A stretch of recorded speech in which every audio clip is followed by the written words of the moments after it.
actually have two questions. My name is Jennifer, and I'm the mom of a 5.5-year-old boy with ASD. He was diagnosed shortly after he turned 3, but he was actually in various therapies from the time he was 10 months old.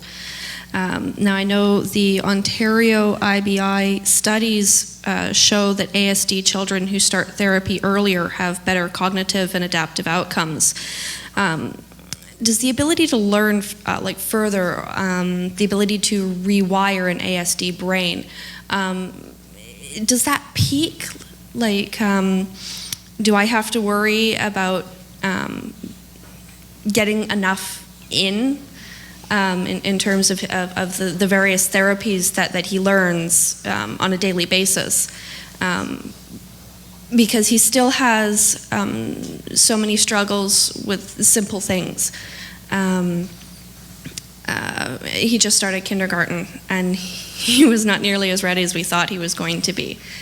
And I'm wondering if I'm still going to see that kind of struggle, or does he still have a lot further that we can go?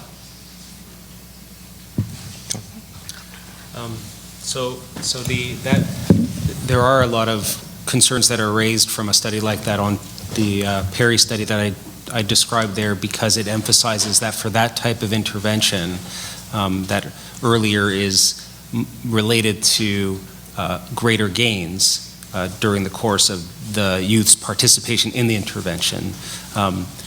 It doesn't mean that people stop learning.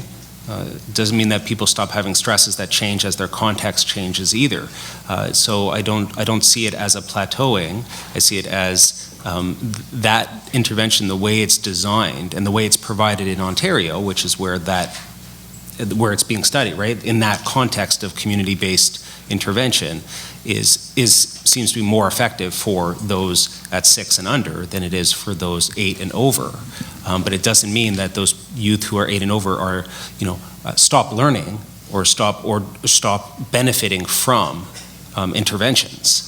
And in fact, there's still plenty of interventions we know that can be very effective, especially when it comes to, as you mentioned, acquiring skills like going to school and navigating those kind of, as somebody I think mentioned here, the emphasis on adaptive kind of behavior and adaptive learning over time, which is so needed for preparation all the way into, I think somebody on the panel mentioned it, all the way into adulthood and starting early. So starting as early as you're talking about or even earlier, and then continuing on with that support, I think still isn't very important. And my second question is, Sorry, can I just add to that? Just to extend the time scale, because I think part of the problem with a lot of these studies is that the people who author them are highly motivated for everyone to use their intervention. So it's a bit like having a good washing powder that washes whiter than the competitor. But the follow-up periods are usually ridiculously short. And so we have no idea, if you follow up someone at age 15, whether the benefits of the so-called effective intervention have in fact washed out by then. What we do know is that if you have ASD, as you go through life, you have a series of new challenges and you need support for each new challenge. I nowadays see mainly adults, and I see tons of developmental gains. People don't stop developing the moment they hit 18, whether or not you have ASD. So I think it's sort of another thing to beat yourself with, that you didn't do everything in the first 5 years. People with ASD are going to live, long lives, and sometimes they are learning skills at different rates and at different times, but they still keep on learning. And then my second question is, you talked about enthusiasms with children with ASD, or I've heard of the idea of some of them having like a savant ability. Is that something that you see frequently with like a range of children with ASD? Is that something I should be looking for in my own son, that he has some kind of special niche? I think as for the first point, I don't think savant is something that I would use in that term, because it's not necessarily very descriptive. those perseverations, obsessions, enthusiasms certainly are one of the hallmark or characteristics that we associate with autism for sure. And as we've heard from other parents, it isn't useful nor helpful, therapeutic or otherwise, to squelch those. Often, I have parents ask me, how can I use this love of Minecraft for good? My issue at this point is that I haven't seen a major focus in him yet. And you may not. It isn't a necessary or sufficient condition to have a diagnosis of autism. It happens to be one of those that gets a lot of press because it's certainly seen all the way from the Rain Man through to other areas of interest like physics. But I don't think it's necessarily something you need to watch for nor try to nurture. But if you see it, where else would we have paleontologists and psychologists and psychiatrists if we didn't have people who perseverated? And if I can add another thing to that as well, is that it can change. When I was about 10, I had an obsessive interest in the Roman Empire. Right now, I probably know more about the Roman Empire than most people, but overall, I don't really care that much about it. So it does often change with time. You're not, if one does present, it might disappear in a year or two. You never know. That's a great point. I think I just have to say that's a great point. That we're talking and embracing, and it doesn't mean we have to at the same time say, okay, for the rest of your life now, you are going to be a Western civilization historian. Let's go. And push. It doesn't have to be all about Rome forever. So I really appreciated that. Thank you. Right. So that's great. Thank you very much for all this wonderful information. My name is Nancy, and I work as a teacher assistant. I work with kids, young adults, ASD.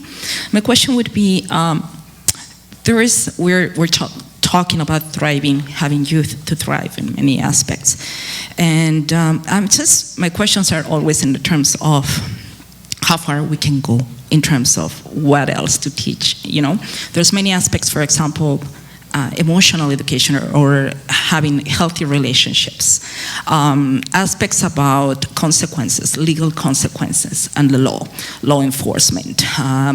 And all those things, I think I always question. My personal interest is, for example, finding out if if there is any information, how we can teach things about consequences, law enforcement. Now that we're everywhere we go to the airport, crossing the borders, and having that, we know that there's a large number of people who might be misinterpreted when they're doing all these activities. And so, but I guess my question is, who is responsible of teaching all this? We make questions like, is the school? Oh, you should, also try to teach, healthy relationships. Flirting, I love that little clip there, because we know if there's a good way of approaching people, then there will be, on the future, when they're out there in the community trying to do social work or community work, there might be consequences for that behavior if it's misunderstood by other people. So I guess specifically my question would be, all these other aspects, issues that are touchy or, not easy to touch, who are talking, how can we redirect parents? How do we know if it's our role in schools to teach this? As we know, peers maybe are more people who our students are learning from. And but is a topic, the legal consequences, and also, healthy relationship, sexual, and all that aspects. So what do you think about it? Who's the role? How to do with that?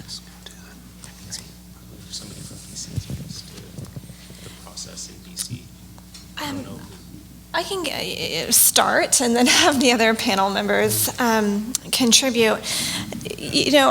You're right in terms of individuals with ASD sometimes getting in trouble with legal aspects or in with the law and not meaning to. And I think the best way to approach that is really teaching those social skills earlier in age. So what is appropriate personal boundaries? What is appropriate touching? And so you're preventing some of those behaviors from occurring later in a way when they're older that's going to get them into a little bit of trouble. So instead of sort of conceptualizing or perceiving it as how do we not get them in trouble with the law, and switching it and saying what skills can we teach them about personal boundaries, about having a conversation, turn taking, asking appropriate questions. If you're interested in the, in a romantic way, what are appropriate ways to go ahead and do that? So breaking it down into distinct and discrete social skills. In terms of who's responsible, I think that's a great question. I think it's the responsibility of, if we look at it from an ecological perspective, all the folks that are involved in that child's life, be it the school, be it the family, be it any community members. And I know that navigating social supports is difficult, and really being creative in looking at what is available, talking with other parents, talking with organizations.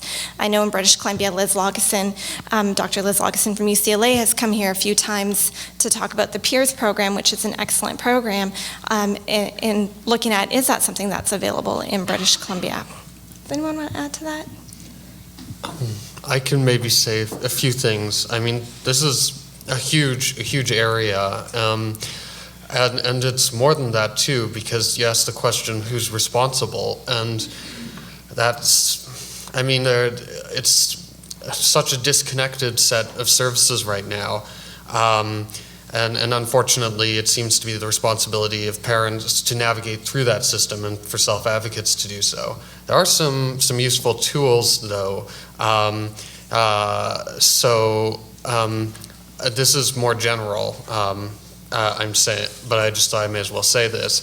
The ACT website has lots of good things. They have a database of different resources, the aid, and there's also the book that Deborah was flogging earlier. A point was raised that it'd be nice to have a place where a pamphlet or something where all the points, about post-secondary, for instance, well, that exists. It's the book that Deborah mentioned, so that's out there.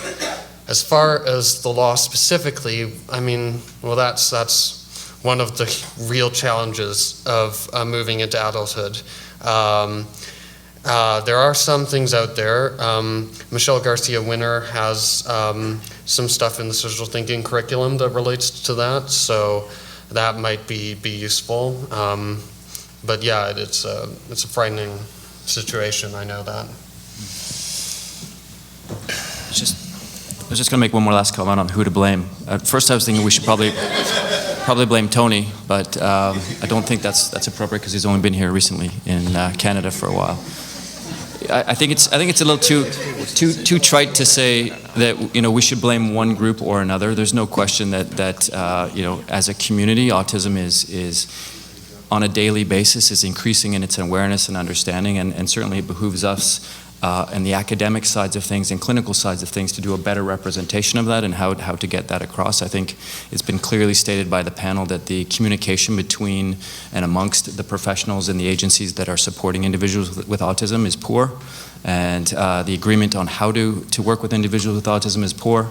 So with luck, the Johnsons of the world will start to direct us in ways that not only can we focus less on pathology, but more on how to sort of get our agencies to work more closely.